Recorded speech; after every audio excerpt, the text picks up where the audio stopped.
Assalamu alaikum and welcome to Islamic Audiobooks collection. Today I'll be reading History of the Zionist Occupation of Palestine, written by Kinza Abbas, which can be viewed at kalima.org.au. So today's article actually forms a speech that was given at the Ladies at Leaders Palestine event on Saturday, 30th June 2018. A lot has happened since 2018, but this was a nice short article within our consented websites, which highlights the history of Palestine and its people. Let's read. History of the Zionist Occupation of Palestine. The issue of Palestine is one that is always remembered when there is a death in Gaza or a new bombing campaign by Israel. We take the immediate news and move on. What happens through this process is we don't get the opportunity to read into the history of what events led to the current conditions and which individuals and nations played a part in the annexation of Palestine.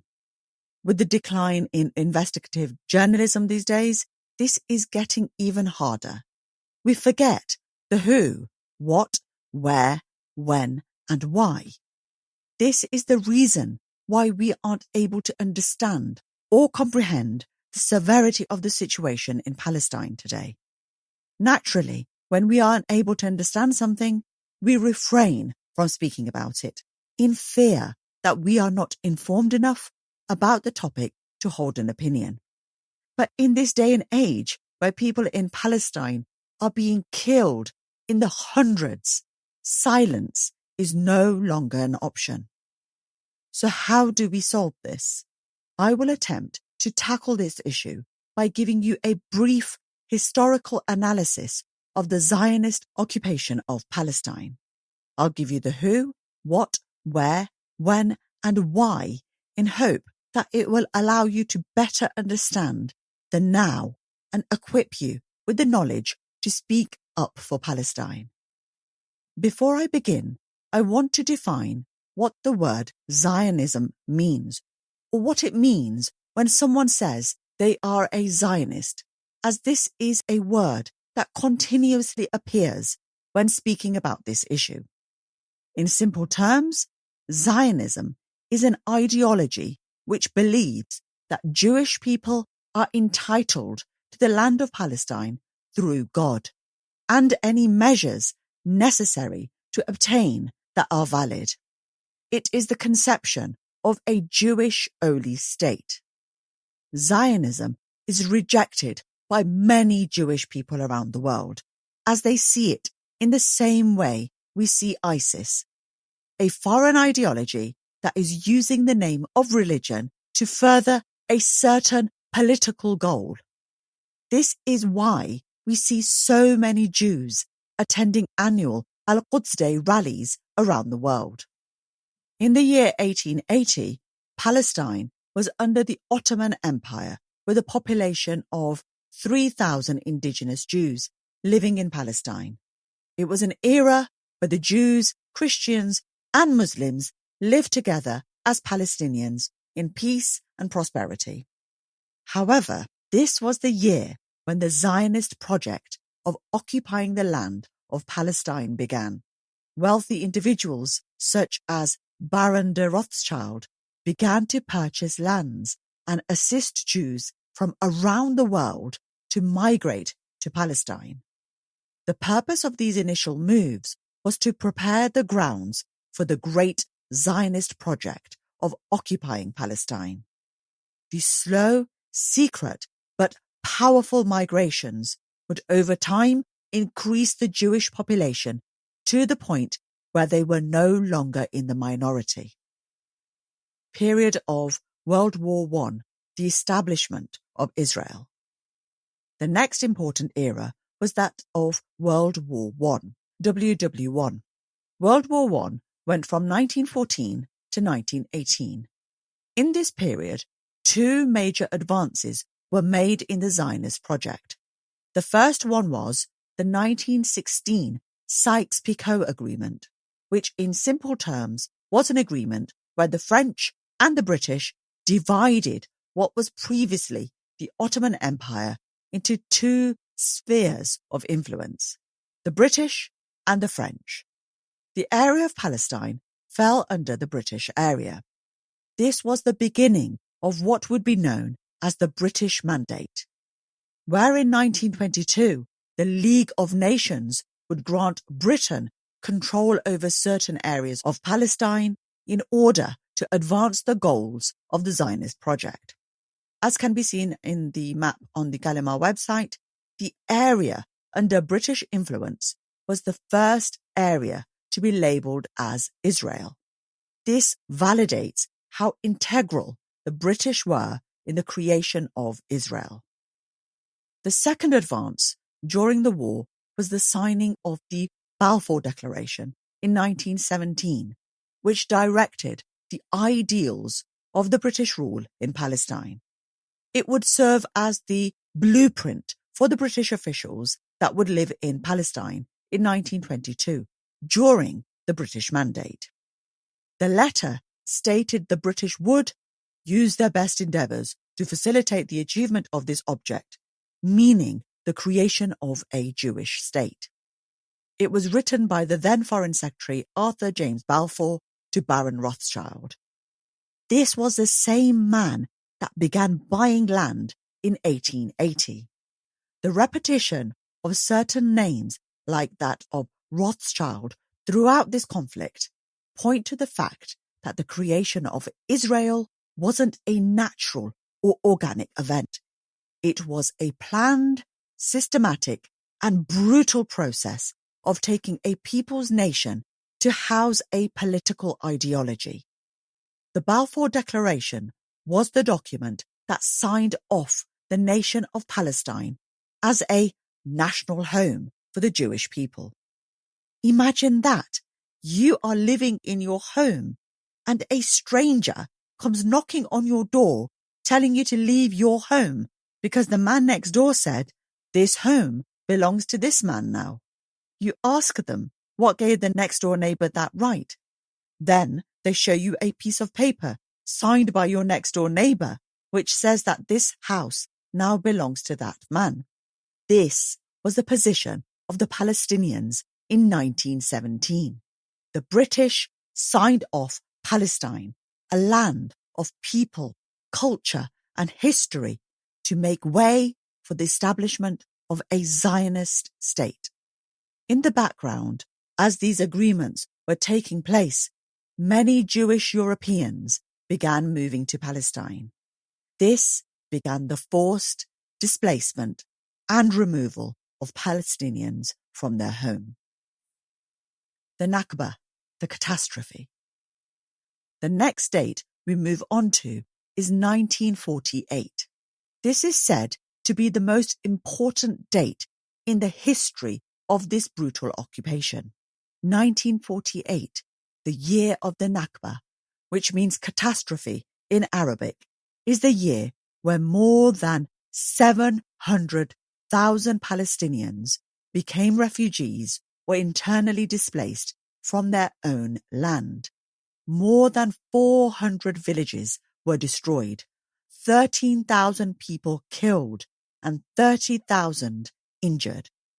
Thousands were detained in detention camps with no charge but that of refusing to leave their homes. In the year of 1948, Palestine was uprooted and its land soaked in the blood of its own people. The map on the Kalima website shows the loss of Palestinian land from 1947 to present day. You will see in the image, within a year of the Nakba, by May 1949, Israel had its grip over 78% of historic Palestine. You can see how much bloodshed, displacement, and genocide would have occurred to allow Israel to grow into Palestine so rapidly within a year. The Palestinians that remained on the land were either forced to go to the West Bank or Gaza. This is why Gaza is made up of people who call themselves internally displaced. People ask, Why didn't they fight back? They did. They fought back heroically, but the Zionists were backed by the UK, US, France, and many other world powers. Amongst the many stories of heroic resistance, there is a story of Al-Qassam, a man who resisted in the years before the Nakba, while the Palestinian leadership resorted to negotiations with the British.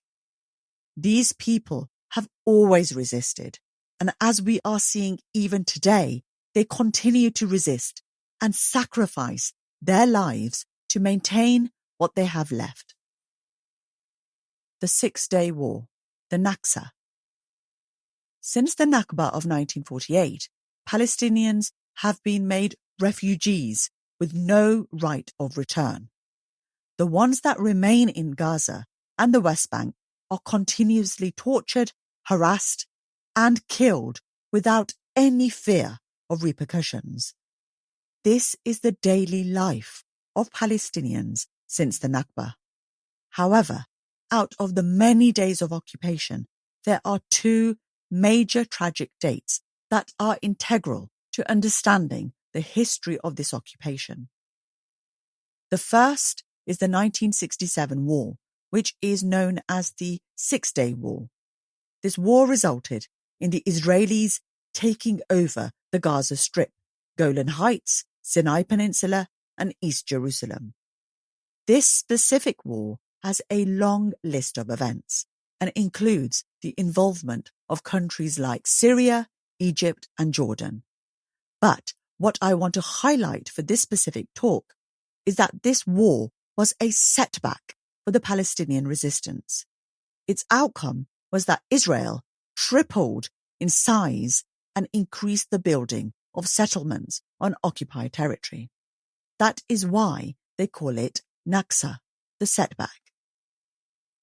2014 Gaza War. The second major date since the Nakba was the 2014 Gaza War. This tragedy allowed the world to see the brutality of Israel at its peak. Social media platforms such as Twitter and Facebook served as a means for the world to witness the Gaza war. Schools were bombed according to the exact time when the school bell rang, and children were out in the open in order to increase the casualties. UN hospitals and shelters were bombed. Homes were demolished. Children were killed with everything from bombs, snipers, and tanks. Water and electricity plants were completely destroyed. As a result of this, the residents of Gaza are still drinking polluted water and only have an average of 4 hours electricity per day. It was hell on earth. 2,300 civilians were killed, while around 10,000 were injured. This was only 4 years ago. The Great Return March. The final and most recent event I will discuss is something that is happening as we speak. The Great Return March. When the Palestinians were forced to flee to either Gaza or the West Bank, they all left their lands, homes, and villages behind. Until this day, these people, their children, and grandchildren haven't been able to return. They are refugees within their own country. This year, 2018, marked 70 years since the Nakba of 1948. To mark this year, the Palestinians within the Gaza Strip organised a Great Return March, which began on the 30th of March 2018. Since that day, they have been coming to the so-called borders of Gaza in an attempt to return home, as the name suggests. Since the Nakba anniversary, they have been coming every Friday to protest at the border. Until this day, within 4 months, 129 civilians have been murdered by targeted Israeli snipers and 13,000 injured. A few weeks ago, we woke up to 55 people being killed in one day. That's 55 families ripped apart. Though every death is painful, the recent death of a 21-year-old volunteer nurse called Razan Najjar personally gripped me. A girl the same age as me so heroically put her life on the line to protect her people. Razan was a nurse in visible medic gear. She was providing medical aid when she was shot in the back. The same day of Razan's murder, a baby girl was born in Gaza. In the honor and remembrance of Razan, the mother of that child decided to name her Razan. This act of love and resistance showed quite literally, when one Razan dies, another will always be born. When looking at the deaths like that of Razan, we see that the genocide and occupation that began in 1880 has not ended, and in many forms only increased.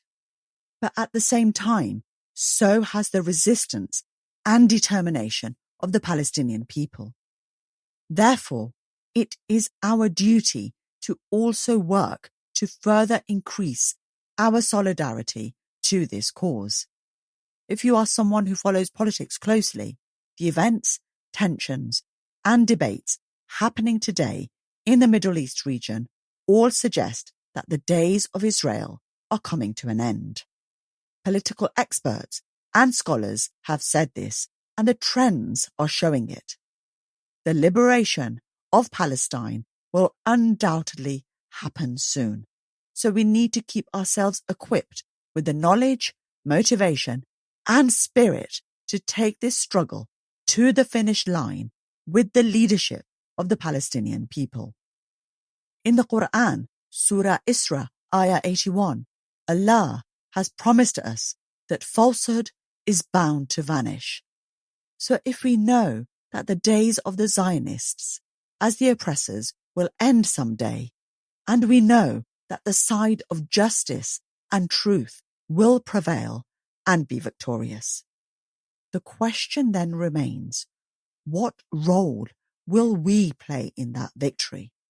When the free people of the world are celebrating the victory of truth and justice, will our actions today give us a right to celebrate alongside them? Today, through this talk, we learned about history, something that isn't always exciting or overly interactive, but this is our duty.